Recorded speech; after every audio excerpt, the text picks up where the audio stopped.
রাজ্যের সব মাদ্রাসায় এক্স-রে। জেলা শাসকদের জরুরি নির্দেশ দিল নবান্ন। রাজ্য জুড়ে সমস্ত মাদ্রাসায় সার্ভে শুরু, এমনটাই খবর পাওয়া যাচ্ছে। কেন এই নির্দেশ, কি জানা যাচ্ছে নবান্ন সূত্র মারফত, আর ঠিক কি নির্দেশ দেওয়া হয়েছে?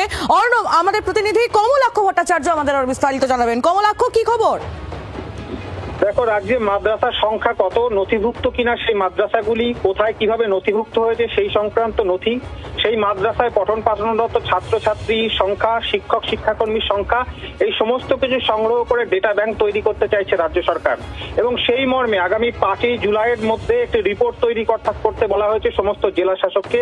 নবান্ন থেকে ইতিমধ্যে যে সার্কুলার বা যে নির্দেশ গিয়েছে জেলা শাসকদের কাছে, সেই মর্মে দেখা যাচ্ছে যে অবিলম্বে আজ থেকেই কিন্তু সেই বিষয়ে এই সার্ভে বা সমীক্ষার কাজ যাতে জেলা শাসকরা শুরু করেন জেলায় জেলায়, সেই নির্দেশ দেওয়া হয়েছে। কিছুদিন আগেই আমরা দেখেছি যে নতুন সরকার তৈরি হওয়ার পরে মুখ্যমন্ত্রী শুভেন্দু অধিকারী তিনি নির্দেশ দিয়েছিলেন যে মাদ্রাসাগুলিতে, স্কুলগুলির পাশাপাশি মাদ্রাসাতেও বন্দে মাতরম গাইতে হবে প্রার্থনার সময়, এবং তা নিয়েও কিন্তু যথেষ্টই শোরগোল পড়ে গিয়েছিল।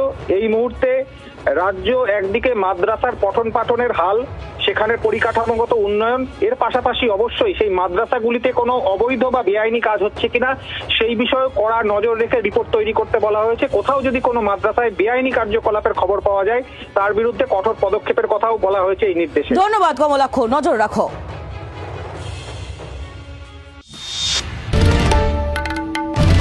বাংলার আওয়াজ, বাঙালির আবেগ, জি 24 ঘন্টা।